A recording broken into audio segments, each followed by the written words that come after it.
Hello Beshies! Welcome na naman dito sa aking YouTube channel. Again, this is Yana. In today's vlog, syempre, utang sariya pa rin tayo. Tuloy-tuloy yung pag-reviews natin sa iba't ibang mga loan app, especially sa mga bagong loan app na lumalabas sa Play Store. At syempre, yung mga pautangan online na makikita nyo sa Google or sa Google Search. Pag naghahanap kayo ng iba't ibang mga pautangan online and may mga nakikita kayong odds. So, kaya ko ginagawa itong mga Beshies para makita or para maipakita sa inyo kung ano nga ba yung maganda at hindi maganda na nagpapautang online. Para diba meron kayong option kapag naghanap kayo ng pwedeng mautangan. Okay? So, ang pag-usapan na nga natin na isang bagong-bago na pautangan online na naman na ang pambungad nila ay pwede nga daw makahiram hanggang 12,000 pesos at merong loan terms hanggang 6 months. Pero totoo kaya ito mga Beshies at registered pa nga daw ito sa Securities and Exchange Commission.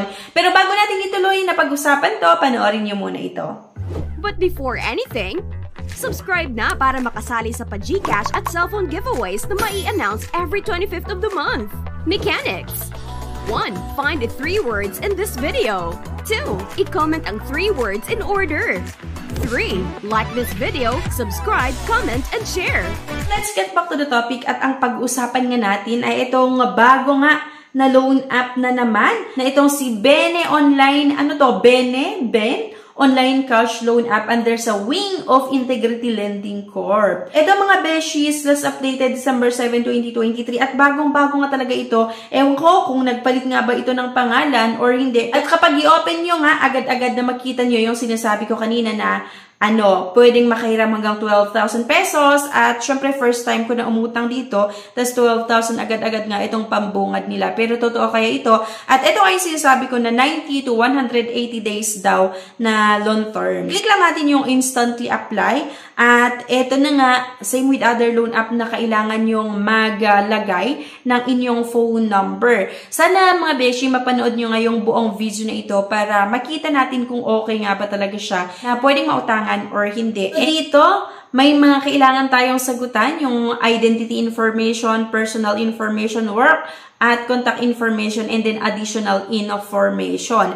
Agad-agad mga Beshies, kailangan yung ilagay ang inyong ID type, or ano nga ba yung ID na available sa inyo at syempre yung birth date. Kapag umutang nga daw kayo dito, ito yung mga ID na tinatanggap nila. Pwede daw sa kanila yung UMID, yung passport, yung TIN or tax identification number, yung driver's license, yung SSS ID or Social Security System, at yung postal ID. And then OID pwede rin daw, Overseas Workers Welfare Administration. Dito na tayo sa personal information na kung saan kailangan yung sagutan nga yung marital status, yung education, at yung residential address. At next nga ay yung work information, yung pangalan ng company nyo, saang address ba, or anong address ng company, yung pay period, at kung magkano nga ba yung monthly na sahod natin. At sumunod nga itong contact information. Halos pare-pareho lang naman itong mga kailangan nating sagutan. Basta sinabi nating hola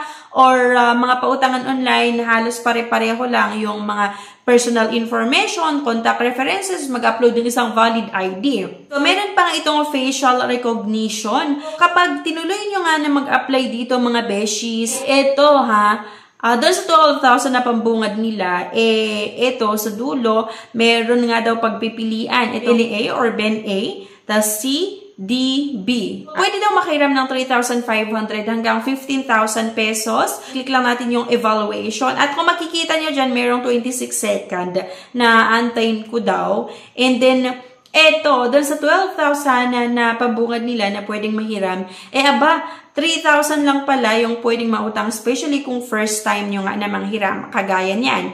Kapag clinic nyo yung apply now, eto yung mga breakdown na naman mga Besh, nung loan natin. Yung mga interest, yung mga processing fees, at yung due date or payment terms. Pero bago ko ipakita sa inyo, panoorin muna natin to.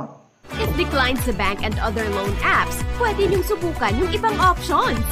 See the links sa description at sa comment section below. Click the link and apply. Disclaimer, try or apply at your own risk. Let's get back to the topic again. At eto na nga, ang loan amount ay 3,000 pesos lang. Okay, taliwas po doon sa pambungad nila na pwedeng makiram hanggang 12,000 pesos. Doon sa 3,000 pesos, meron silang nilagay dyan sa taas na loan terms ay 30 days. Pero guys, doon sa 3,000 pesos, ang matatanggap mo lang ay 2,100 pesos. Merong total fee na 900. Meron silang first installment due na 10-day of successful loan. Ayan daw. And then, second installment due, 20 days of successful loan. Pero 300 lang yung babayaran mo. And third installment due ay 310. 30-day of successful loan. Okay?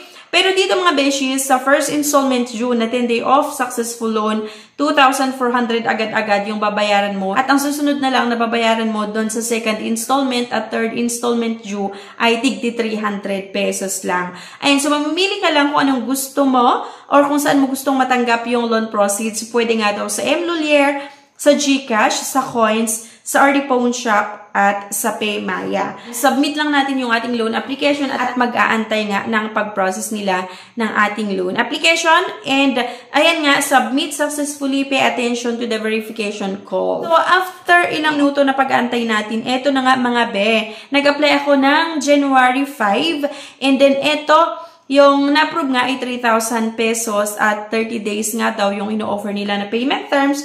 Kaya lang doon sa first due natin ay agad-agad kailangan nating bayaran yung 2,400 pesos. So yun na nga, nag-apply tayo ng January 6 and then ang na-aprubahan nga ay 3,000 at merong nakalagay na 30 days na payment terms. Yung first installment due na kailangan kong bayaran ay 2,400 na kung saan kailangan kong bayaran within 10 days. And then, second installment due after 20 days and third installment due na 300 pesos. Totoo naman, yung sinasabi nila na 30 days na loan terms. Kaya lang kasi, doon sa first payment mo agad-agad, ay kailangan mong bayaran yung 2,400 pesos. Sana i-comment nyo kung ano yung nasa isip nyo or maaring meron kayong experience dito. Either maganda man yan or hindi. Sana i-comment nyo din para mabigyan natin ng babala nga yung mga iba na nagbabalak palang subukan na umutang sa loan app na ito. Okay? So ano sa tingin nyo? Okay ba? Si Bene or Bena na loan app or hindi? Sana nga i-comment nyo yan. Anyway, thank you for watching. Please don't forget to click the subscribe button. Sana i-like nyo yung video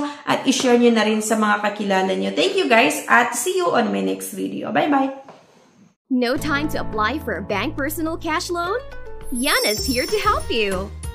I assist pre-qualified clients with basic monthly income at least 25,000 per month. Hassle-free at walang fee. Lahat ng process sa bank gagawin.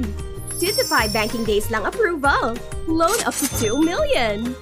Email amawanyana@gmail.com or message my FB page, Yana Insta Review.